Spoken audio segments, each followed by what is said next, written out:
The day started like any other, but there was a strange tension in the air, a feeling that I couldn't shake off. I was walking home from the library, the streets quiet and the evening sky painted with hues of orange and purple. I always felt that peace during these walks, but not today. Something felt off, and my instinct screamed for me to be alert. As I turned into an alley, a shortcut I had used countless times, I heard a rustling sound behind a dumpster. I paused, my heart skipping a beat, debating whether to investigate or hurry home. Curiosity got the better of me and I cautiously approached, only to be grabbed from behind. A cloth doused in chemicals was pressed against my face and my world spiraled into darkness. When I awoke, I was in a dimly lit room, my hands and feet bound. Fear gripped me as I struggled against my restraints, but it was futile. My captor was a woman, her eyes cold and calculating. She watched me with a disturbing calmness, her motives unclear. I tried to talk to her, plead reason, but she remained silent, her gaze piercing through me. Days passed, each more terrifying than the last. She would sometimes speak in riddles hinting at some grand plan, but I couldn't make sense of it. I knew I had to escape before whatever she planned came to fruition. I observed her routines, looking for any opportunity, any weakness. Then, one night she left a tool within my reach, perhaps carelessly or maybe as a test. I didn't hesitate. Working with trembling hands, I freed myself and tiptoed towards the door. My heart pounded in my ears as I cracked it open, expecting her to appear at any moment, but she was nowhere in sight. I navigated through a labyrinth of corridors, every creak and whisper amplifying my fear. Finally, I found an exit and burst out into the night. Gasping for air, the streets were deserted and I ran without direction, driven by the primal urge to survive. I reported my ordeal to the police, but they found no trace of the woman or the place where I was held. It was as if she had vanished into thin air. I couldn't shake the feeling that she was still out there watching, waiting. But I refused to let the terror consume me. I started self-defense classes determined to never feel helpless again.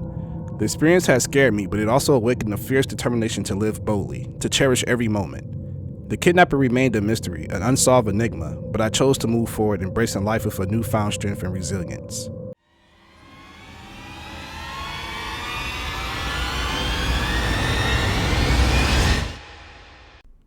It was a crisp autumn evening, the kind where the air smells of fallen leaves and the promise of approaching winter. I was taking my usual jog through the park, relishing the solitude and rhythmic sounds of my footsteps on the gravel path. That's when I noticed a figure following me from a distance. At first I dismissed it as another jogger, but as the path twisted and turned, I realized this person was mirroring my every move. My heart began to race, not from the run, but from fear.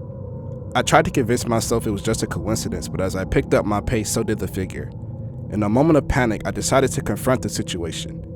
I stopped and turned, ready to face my pursuer, but they were faster. In the blur, I was grabbed, a hand muffling my screams, and dragged off the path into a thick underbrush. When I regained consciousness, I was in a dim, cold room, my hands tied to a chair. My kidnapper was a young man with a haunted look in his eyes. He kept ranting about needing a hostage, something about a grand scheme to right some perceived wrongs.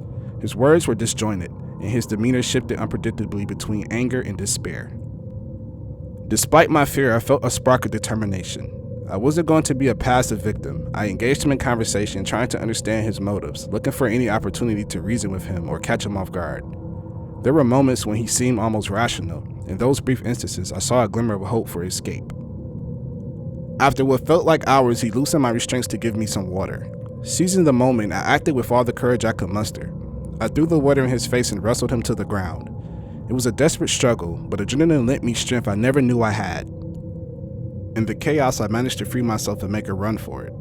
I didn't stop running until I reached a populated area, where I immediately called the police.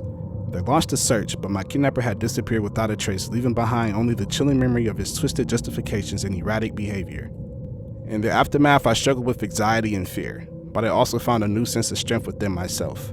I had faced a terrifying situation and had not only survived, but had shown bravery I never thought possible. I became more vigilant, more aware of my surroundings, and more appreciative of the fragile nature of peace and safety. The experience had changed me, but it also taught me the power of resilience and the unyielding will to fight back against the darkness.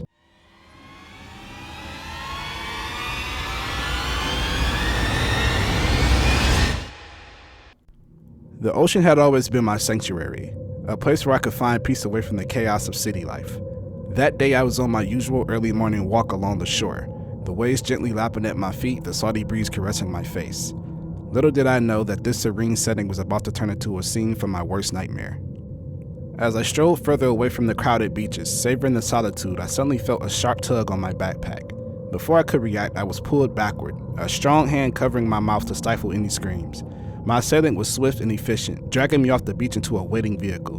The world outside blurred into a dizzying whirl of colors as we sped away. The kidnapper was a gruff man with a scarred face, his eyes revealing nothing but cold determination. He didn't speak much, and when he did, his voice was coarse, laced with threats. I was taken to a secluded cabin deep in the woods, far from any sign of civilization. The isolation was suffocating, every creak of the wooden structure sending shivers down my spine. As hours turned into days, I realized that waiting for rescue was futile. I needed to take matters into my own hands. Despite my fear, I began to observe my captor's routine, searching for any lapse in his vigilance.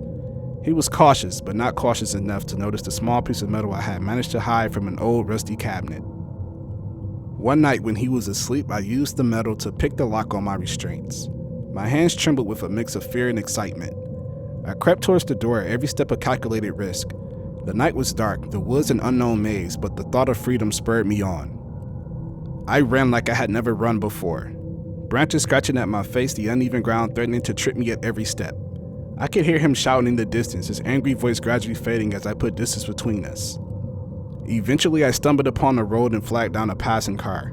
The driver, seeing my disheveled state, immediately called the police. My kidnapper was later apprehended, hiding in the very woods I had escaped from. He was a wanted criminal, his capture bringing relief to many. My ordeal had taught me the true meaning of courage.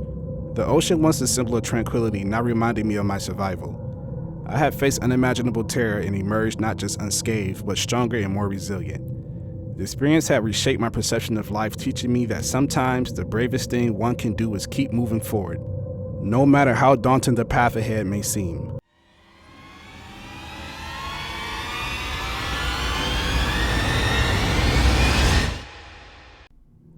In the heart of the city, amidst the bustling streets and towering skyscrapers, I never imagined that danger could find me.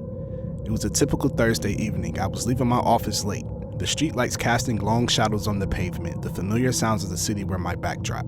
Car horns, distant chatter, the faint hum of traffic. As I walked, engrossed in my thoughts about the upcoming weekend, a van pulled up beside me. The side door slid open abruptly, and two figures emerged, moving with alarming speed. "Hey, stop for a second," one of them called out, his voice falsely friendly. I quickened my pace, my heart pounding, but they caught up to me. "We just want to talk," the other man insisted, but his tone was menacing.